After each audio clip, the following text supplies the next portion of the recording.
Rien que le fait d'avoir une porte ouverte comme ça, de pouvoir tout déballer, tous ces sentiments, ces ressentis, c'était, vraiment une première étape, extraordinaire qui était vraiment, bénéfique pour débuter, Mmh. et être, au clair, dès le départ avec soi-même. Ils veulent que tout le monde réussisse, mais il faut s'accrocher. Ça, c'est des études qui sont quand même, assez, assez difficiles parce que je pense que ça se rapproche quand même pas mal aussi de kiné.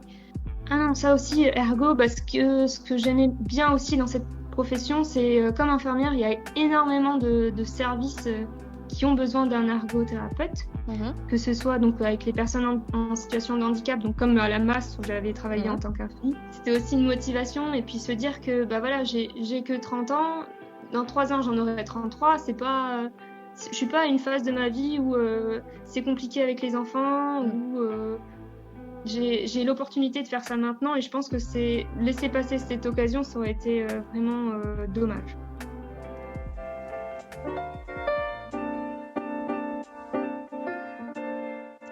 Bonjour et bienvenue à tous. Aujourd'hui, le thème est «Tout reprendre à zéro, de ma vie, d'IDE à ma vie, d'ergothérapeute». Bienvenue Laura. Bonjour. Alors Laura, tu as fait le programme Charlotte-K, hein, récemment, et tu as décidé de tout reprendre à zéro, de reprendre des études et d'être ergothérapeute. Alors déjà bienvenue et merci, de ta présence et de témoigner justement de, cette reconversion professionnelle suite au programme, de ma vie d'IDE à ma vie idéale.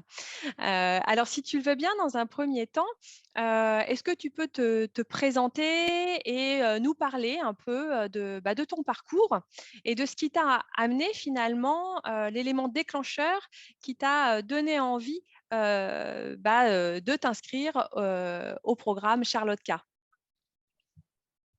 Oui, donc du coup, j'ai 30 ans, j'ai été diplômée infirmière en 2014, Mmh. à Bruxelles, donc j'ai fait mes études en Belgique.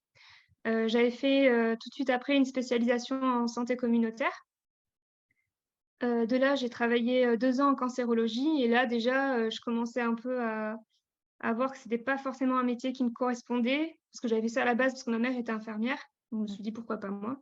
Mmh. Donc je suis partie 1 an en Nouvelle-Zélande et puis après, j'ai fait énormément, de jobs, différents, que ce soit du bloc opératoire aux soins à domicile ou, aux diabétologies ou dialyse et ça a été il y a à peu près 2 ans où je me suis dit qu'il fallait que je change, de voie parce que, ça n'allait plus. Je tenais à peine 4 mois dans un service et après j'avais besoin de changer parce que je pleurais, quasi tous les soirs et l'élément déclencheur, ça a été, quand j'ai travaillé en diabétologie, dans un service de diabétologie où c'était vraiment, on était vraiment un pion et vraiment pas considéré par les médecins.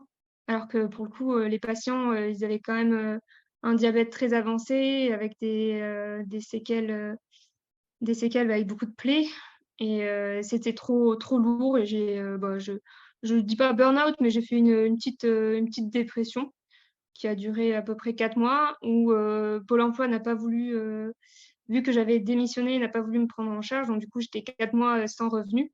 Mmh. C'était assez compliqué, donc il fallait que je rebondisse. Donc j'ai quand même, retravaillé dans un poste, dans une masse qui au final ça a été, l'équipe était vraiment bienveillante malgré qu'il y ait beaucoup de travail, mais ça m'a permis vraiment de me remettre les pieds sur terre et de reprendre, allez, du poil de la bête pour, savoir quoi faire après. Mmh. Je cherchais un peu sur internet, des bilans de compétences parce que j'ai essayé de voir par moi-même, Mmh. qu'est-ce que je pourrais faire. Donc je savais qu'il me fallait un métier un peu, manuel ou, et bienveillant avec des personnes. Donc surtout de l'aide à la personne. Donc j'ai pensé à électricien, donc du coup, je me suis, à fond, penchée sur électricien.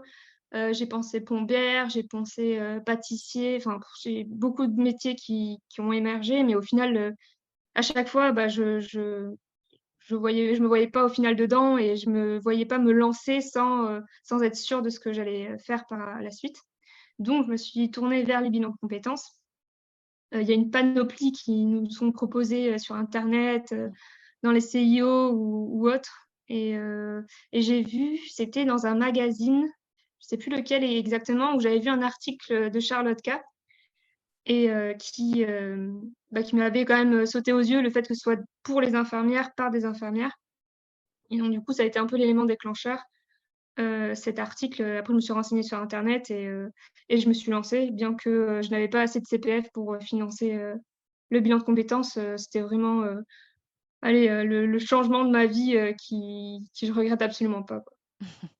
Alors, Voilà. ouais, merci beaucoup, Laura, effectivement, de nous avoir expliqué un peu, ton parcours. Toi, tu es, diplômée de 2014, hein, tu es, diplômée Mmh. d'État depuis 2014 et tu as terminé ton bilan, finalement le 15 juin. Tu as 29 ans. Finalement, est-ce que tu peux nous parler maintenant un peu, bah, de ton bilan, de comment ça s'est passé pour toi, ton expérience de ton bilan et sur, quoi ça aboutit? Et beh, donc au début, j'étais un peu, je me disais: «Qu'est-ce que je fais là?» Mais au final, tu as été très posée, très ouverte. Voilà, si tu veux me tutoyer, il y a pas de souci. Si tu veux continuer à me vouvoyer, il y a pas de souci. Je suis là, je suis ta confidente. Je peux être, je suis même pas ta meilleure amie parce que tu peux me dire des choses que tu oserais même pas dire à ta meilleure amie. Je suis pas ton copain parce que pareil, tu peux me dire des choses que tu oserais même pas lui dire. C'est vraiment, un livre ouvert où je pouvais tout déballer, tout ce qui allait, tout ce qui allait pas sans forcément me justifier, à chaque fois, Mmh. de ce que je disais. Donc ça, c'était vraiment, rien que le fait d'avoir une porte ouverte comme ça, de pouvoir tout déballer, tous ses sentiments, ses ressentis, c'était, vraiment une première étape, Mmh. extraordinaire qui était vraiment, bénéfique pour débuter, Mmh. et être, au clair, dès le départ avec soi-même. Et je trouvais aussi très intéressant que le début se passe, plus, avant de savoir quel métier est fait pour nous, savoir qui nous on est, avec nos valeurs et ce qui est important pour nous. Et ça, c'est quand même une partie qui est vachement importante et que, je réalisais pas que c'était autant important, mais au final si, parce que le travail, ça va faire partie de notre vie pendant, des années Mmh. et encore, Mmh. qui beaucoup d'années qui vont se rajouter, par an. Et donc du coup, c'est quelque chose à tenir, en compte, dès le début. Mmh. Et après, c'était quoi les Et questions? du coup, pendant le bilan, hem, finalement, il a abouti sur quoi pour toi? Effectivement, tu as eu cette phase d'introspection, une phase où tu as généré des idées de métier, hein, et finalement un plan Ouais. d'action qui en a découlé. Quel a été finalement ton choix de projection professionnelle? Et beh, dans ce qui ressortait, allez, dans mes valeurs, c'était beaucoup, l'aide à la personne, enfin, du moins prendre, toujours ce besoin de faire, du bien ou, d'aider les autres. Et il y avait un côté créatif qui me manquait aussi. Et du coup, je m'étais renseignée un petit peu et dans la masse où je travaillais, à ce moment-là, il y avait un ergothérapeute. Donc c'est un métier où j'avoue que, je m'intéressais pas forcément parce que j'en avais pas vu, des masses, en structure hospitalière. Et du coup, j'en ai un peu, parlé avec lui et j'ai un peu vu son métier, ce qu'il faisait. Je voyais que c'était assez manuel, donc ça me plaisait pas mal, qu'il y avait ce côté relationnel de prendre son temps avec l'autre qui était vraiment important et que ça aussi, c'était quelque chose que je voulais retrouver. Et donc du coup, je me suis renseignée, je me suis pas mal renseignée sur ce métier et les débouchés, qui puissent être. Ouais, donc du coup, c'est vrai que tu as passé cette phase d'enquête et après ton choix a été très clair pour toi. Finalement, quand tu avais mis en cohérence tes Ouais. critères, tes besoins personnels et ce métier d'ergothérapeute, finalement, ça concordait, à 100 à tes besoins. Donc finalement, maintenant, si tu pouvais nous parler, de cet après, bilan où les choses se sont aussi un peu précipitées, parce que tu peux expliquer finalement dans quel contexte, tu as réussi après maintes et maintes, événements, Mmh. d'intégrer, OK. dernière minute une école d'ergothérapie. Est-ce que tu peux donner, déjà ton expérience par rapport à ça et peut-être donner des conseils, pour, les infirmières qui voudraient elles-mêmes rentrer dans une école d'ergothérapeute? Et beh, du coup, la fin de mon bilan, oui, ça a été assez, concrétisé assez rapidement, enfin, surtout vers la fin, au final. J'ai pas fait tant de recherches Mmh, d'instigation avec d'autres métiers ou mmh. aller faire des stages d'observation parce que je savais que c'était ergothérapeute que je voulais faire. Et donc du coup, le bilan a fini en avril-juin? Alors, C'est oui, c'est ça, en juin, en c'est fait, par là, enfin, hein, et le 15 juin, il était terminé. Et donc ensuite, tu Ouais, t'étais dit: «Oh là là, il faut que je prospecte toutes les écoles d'ergothérapeutes» c'est parce que ça. juin précipitait la date de rentrée, pour Ouais, septembre. bah, parce que je me Voilà. voyais pas qu'on recommençait 1 an en tant qu'infirmière. Pour moi, il fallait que septembre, j'intègre une école, d'ergothérapeute parce que c'était maintenant ou jamais Ouais, c'est ça. et enfin non, parce que dans tous les cas, j'aurais travaillé 1 an, en tant qu'infirmière, mais, avec cet objectif d'ergothérapie, en tête. Mmh. Je me suis renseignée dans quasi toutes les écoles, de France, surtout à Lille, du coup, vu que je suis dans le nord, Lille, même Bordeaux, en fait, non, je regardais partout en France et toutes les inscriptions étaient closes. Mmh. Et donc du coup, je me suis tournée vers la Belgique parce Ouais. que, bah, déjà, je connaissais un peu, la Belgique, via mes études d'infirmière Mmh. et à Tournai, il y avait, donc j'ai regardé 2 écoles, une à Mons, mais au final, c'était que pour les infirmières et une à Tournai où, bah, du coup, c'était qu'à 30 minutes de Lille, donc c'était mon maximum pour, mes déplacements, donc c'était top et donc du coup, j'ai fait ma demande, c'était le 15 juin, donc là voilà, c'est ça. Mmh. Notre fin, fin bilan, c'était le 10. Le 15, j'ai fait, ma Mmh. demande, sur, la plateforme numérique, de l'école qui au final, bah, je sais pas, c'était tout nouveau, du coup, j'ai du mal, compléter, les documents donc je suis allée sur place avec mes papiers, ils en ont pas voulu, du coup, j'ai essayé d'envoyer des mails, donc je me suis démenée pour avoir un dossier d'inscription, fini, mais au final, ils m'ont demandé quand même mes 5 dernières années d'expérience, puis les 5 années que j'ai fait, après mon bac. Donc au final, ils me demandaient, de justifier mes 10 ans, Ouais. de mon passé. Oui. De chaque mois, donc ça a été assez compliqué, mais du coup, j'ai fait du tri dans mes papiers, donc ça aussi, c'était un point positif dans tous ces Oui, toutes ces parce que tu recherches. as eu beaucoup d'expériences professionnelles. Tu as beaucoup Oui, bougé, hein, tu as fait beaucoup de services, donc du coup, tu as cumulé une ah expérience ouais, professionnelle, depuis ton DE. ah oui, mais même, entre deux du coup, entre 2 CDD ou quoi, Mmh. fallait que je justifie ce que je faisais. Donc si j'étais pas inscrite à Pôle emploi, bah, voilà, où est-ce que j'étais? Qu'est-ce que je faisais? Mmh. Quand je Ouais. partais en vacances, il fallait que je justifie que, bah, voilà, j'ai dû aller voir ma Mmh. famille pendant 1 mois, dans le sud de la France, donc avec les billets de train, enfin que heureusement que j'ai pas supprimé dans mes mails, enfin c'était Ouais. incroyable, Une investigation. tout ce que j'ai dû retrouver. Ouais et au final, j'ai dû attendre, fin août Mmh.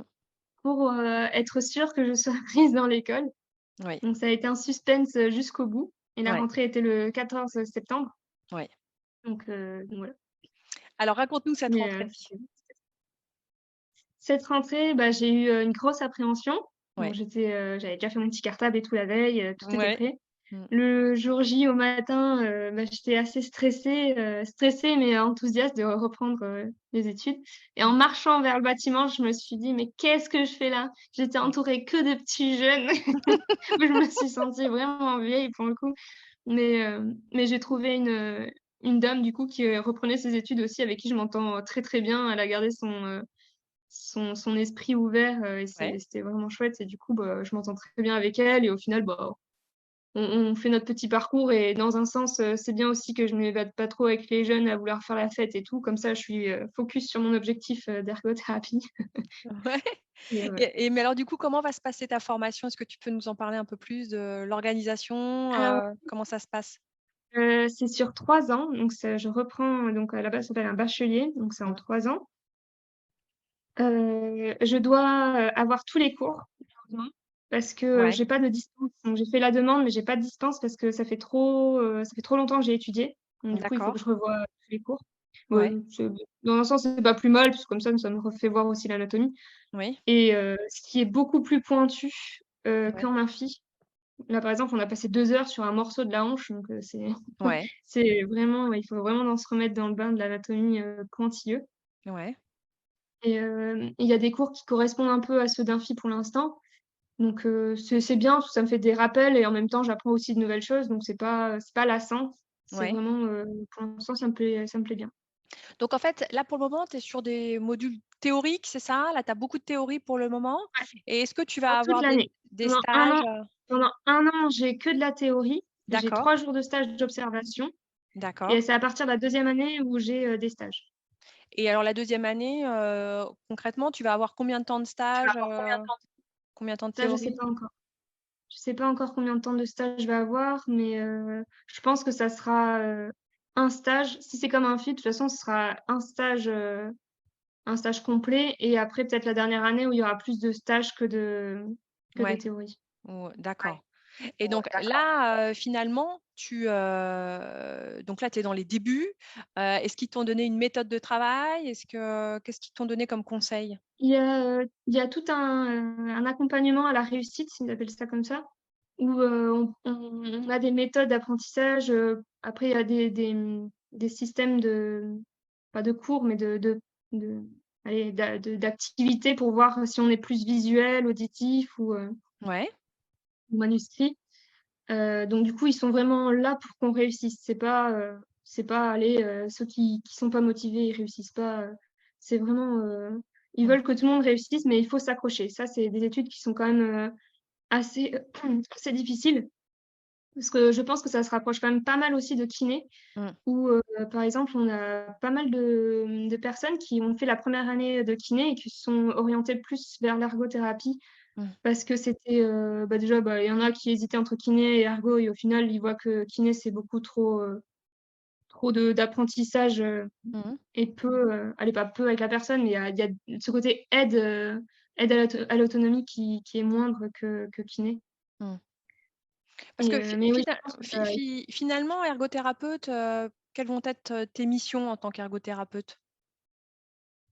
donc du coup, c'est permettre, enfin, il y a pas pour l'instant, ils nous ont pas donné de définition concrète et j'avoue que c'est assez abstrait, mais c'est plus, donner, les outils ou les méthodes nécessaires aux personnes, que ce soit les enfants, les personnes âgées ou les personnes en situation de handicap, pour pouvoir, développer leur autonomie. D'accord. Que ce soit, des outils, qui doivent tenir, des manières, de se tenir ou aménager, l'intérieur pour que, bah, la personne en fauteuil ne soit pas, pesée de son handicap et puisse être autonome chez elle, apprendre, Mmh. avoir ses armoires à portée de main et ses poignets à portée de main et Mmh. cetera. Se transférer aussi. Et est-ce que tu es, automatiquement rattaché à une structure, ou bien quelles sont les différentes manières finalement d'exercer le métier d'ergothérapeute? Ah non, ça aussi, ergo, parce que ce que j'aimais bien aussi dans cette profession, c'est, comme infirmière, il y a énormément de services, qui ont besoin d'un ergothérapeute, Mmh. que ce soit donc avec les personnes en situation de handicap, donc comme à la MAS où j'avais travaillé Mmh. en tant qu'infirmière. Ça peut être donc avec les enfants, ça peut être, il y a énormément de structures. Il y a même en psy, dans les Mmh. services de psy, on peut avoir des ergothérapeutes et je trouvais D'accord. ça, incroyable. Non, c'est vraiment diversifié, Et tu es et puis on peut forcément, changer salariée aussi. ou tu peux être, aussi en indépendante? Non, donc tu peux il y a beaucoup de salariés, mais tu peux être indépendante libérale. Mmh. Je crois que c'est pas forcément remboursé pour le coup, Mmh. mais tu peux être indépendante, avec les enfants. D'accord. Après je pense que ça va se développer pour, autre chose, mais le libéral existe aussi. Le libéral existe aussi, d'accord. Et est-ce que, tu t'es, intéressée, au salaire finalement que tu pouvais, obtenir en début de carrière en tant qu'ergothérapeute? En un début de carrière? C'est à peu près comme infirmière, voire Ouais, un peu plus, mais ce sera pas, astronomique, quoi. Mais d'accord. c'est pas ma recherche primaire. Ouais, d'accord. Et toi finalement, qu'est-ce qui t'a poussé à te dire parce qu'il faut avoir le cran et le courage, de Mmh. se dire, «Je reprends tout à zéro». Bah, c'était pas évident parce qu'à la base, je cherchais une formation qui durait maximum 2 ans, Mmh. mais au final, ma motivation déjà, je voyais mon compagnon qui a repris également les études où lui, pour le coup, il en a pour 4 ans, donc du Mmh. coup, c'était aussi une motivation et puis se dire que, bah, voilà, j'ai que 30 ans, dans 3 ans, j'en aurai 33, c'est pas, je suis pas à une phase de ma vie où, c'est compliqué avec les enfants, Mmh. où, j'ai l'opportunité de faire ça maintenant et je pense que c'est laisser passer cette occasion, ça aurait été, vraiment, dommage Mmh. et la motivation, bah, là, je voyais vraiment que c'était plus du tout possible infirmière et que le métier d'ergothérapeute, gardait vraiment, ce besoin, que j'ai d'aider les autres personnes donc Mmh. Oui, voilà. finalement, ça répondait à tes besoins et tu t'es dit, «Bon, bah, allez, je prends le virage, je prends, le Ouais, taureau par les cornes» parce qu'effectivement, c'est tu as fait des sacrées démarches pour pouvoir obtenir ton entrée en école et c'était une réelle, mmh. tu étais hyper motivée. Je me souviens, ça ta détermination, ça fait Ah oui. partie de toi. Et donc maintenant que tu as commencé, comment tu te sens par rapport à cette formation? Bah, je vois qu'il va falloir que je bosse à la maison Parce Mmh. que c'est pas, on a les cours qu'on nous donne, mais il faut vraiment, travailler à domicile aussi. Donc ça, il va falloir que même avant les cours qu'on a, il va falloir que je réécrive, la trame et puis Mmh. après rajouter à la fin parce que sinon je vais pas réussir à Mmh. suivre. Mais je suis motivée comme jamais donc je pense que ça ira. Parce que là, finalement, tes cours, c'est du lundi au vendredi? C'est toute la semaine ou c'est par, Oui, c'est, session? toute la semaine. Non, non, c'est du lundi au vendredi de 8h20 à 17h40. C'est assez Ouais, long ouais. mais ça vaut le coup. Et alors, ça fait quoi du coup de justement d'être assise, de reprendre les études et Ah de ça par devoir contre, réécouter toute la journée? Parce que c'est ah vrai que ça ça par fait un moment. contre, au bout d'une demi-heure, parce qu'à chaque fois c'est des 2 heures de cours qu'on a sans pause, Mmh. mais dès la première demi-heure, j'ai la bougeotte comme pas possible. C'est ça, j'avoue que c'est difficile. Même la posture, Mmh. j'ai le dos, mais j'ai besoin de bouger mon dos. Ouais. Ça, j'avoue que c'est assez difficile de rester attentive à ce que le prof dit. C'est bien que ce soit intéressant, mais j'arrive pas à bon après ça, je pense que c'est un autre problème, de ma part, mais faut Mmh. que je me réhabitue à Ouais, que rester fixe. tu te réadaptes à une formation, à être, assise Ouais toute la journée, effectivement. et du coup, Qu'est-ce j'ai repris le sport aussi. Ah! Comme ça me permet Super. de bien me dépenser après Ah bah, ça, c'est et de bien. Ça faisait bouger. partie de tes objectifs aussi de reprendre une Ouais, activité pour toi. c'est ça. Qu'est-ce que tu dirais finalement à une infirmière, qui doit reprendre ses études à zéro? Bah, qu'il faut pas se mettre de limites, parce que c'est dommage, parce que, on a, allez, le travail, ça constitue, toute une énorme partie de notre vie et c'est dommage de se mettre un frein, juste pour quelques années, d'études, pour tout ce qui reste après, de notre vie. Donc il faut vraiment, je pense, voir à l'avenir avant de voir au présent, «Oh non, j'ai pas trop envie, ça m'embête de faire plus de 2 ans ou plus de quelques mois». Mmh. Donc je pense que c'est pas un frein qu'il faudrait se mettre, il faut vraiment, réussir à lâcher prise. Bon après, c'est sûr, il y a toute la sphère environnementale qui se fait, donc c'est pas possible pour tout le monde, mais si c'est possible, s'il y a pas de frein, réel, il faut foncer. Oui, parce que finalement, pendant ta formation, Finalement, pendant ta tu formation, n'as pas de salaire, tu as pas de tu revenus. non, c'est Pôle emploi, pendant 2 ans qui va me donner en indemnité. J'ai, 110 €. Bon, c'est pas grand-chose, mais ça me permet au moins de vivre, normalement. Mmh. Et après, je vais demander pour faire, de l'alternance, si c'est possible en dernière année, en troisième. Sinon, je vais demander à ma famille, qui me prête, de Mmh. l'argent et je rembourserai après. Oui, donc là, financièrement, finalement, ça se prévoit aussi. Tu as prévu un plan finalement de financement de ta formation? Ouais, ouais. Ah oui, non, parce que sinon, c'est bête de, bah, là, faire 2 ans et puis au bout de la deuxième année, se rendre compte que: «Ah bah, j'ai plus de moyens de vivre», et arrêter en deuxième année, c'est ça, non, ce serait trop dommage.